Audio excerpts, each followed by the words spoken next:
À sa sortie en 1989, SimCity avait ouvert la voie à un nouveau genre de jeu vidéo, le simulateur de construction de villes.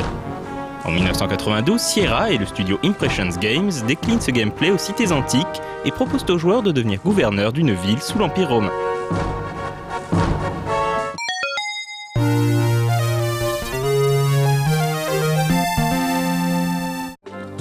Dans Caesar, le joueur se retrouve donc à la tête d'une petite province de l'Empire romain et va devoir ériger une grande cité et la faire prospérer.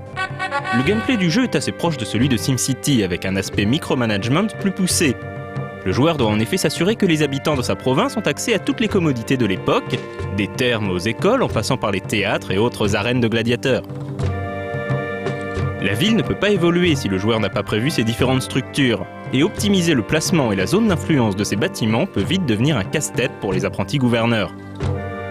Autre différence de taille avec SimCity, le joueur doit implanter et gérer des légions romaines pour défendre sa province des envahisseurs barbares.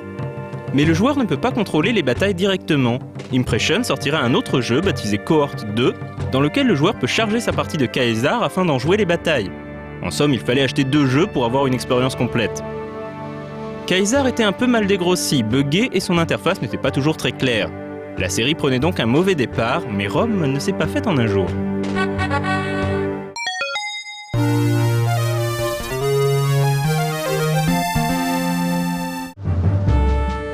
Caesar 2 est au premier épisode ce que le jour est à la nuit. Corrigeant quasiment tous les défauts de son prédécesseur, le nouveau jeu d'Impression Games devint instantanément un grand classique du jeu vidéo. Le principe général n'a pas beaucoup changé, mais le jeu est immensément plus intéressant et fun à jouer, grâce notamment à des graphismes en 3D isométriques fins et très lisibles. On peut désormais voir quelques habitants de la cité se déplacer dans les rues. Le joueur doit toujours gérer sa province, bâtissant ses cités et recrutant ses légions. Le but dans Caesar 2 est d'étendre son influence aux provinces avoisinantes jusqu'à devenir le nouveau César. Mais le joueur doit également faire face à d'autres gouverneurs ayant la même ambition. La gestion des armées et la conquête des provinces s'effectuent sur un écran séparé. Régulièrement, le joueur reçoit des missions l'obligeant à produire certaines ressources en temps limité. Caesar 2 est un jeu d'une grande complexité qui installe tous les éléments de gameplay qui feront le succès des jeux d'Impressions qui suivront, à commencer par sa suite directe, Caesar 3.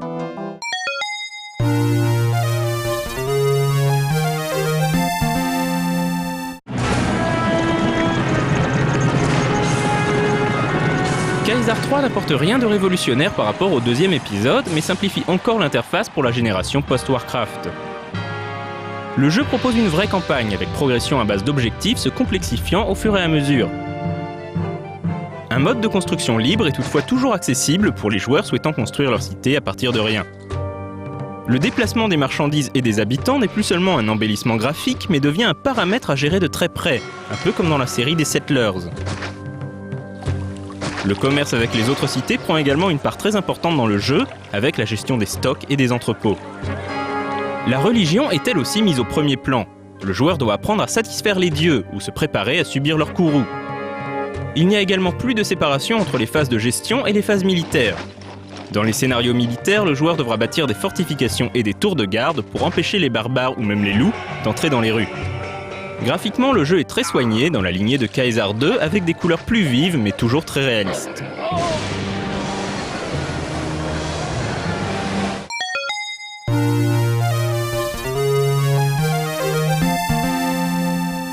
L'immense succès remporté par Caesar 3 encouragera Impressions à décliner sa formule à d'autres civilisations antiques. On y reviendra la semaine prochaine.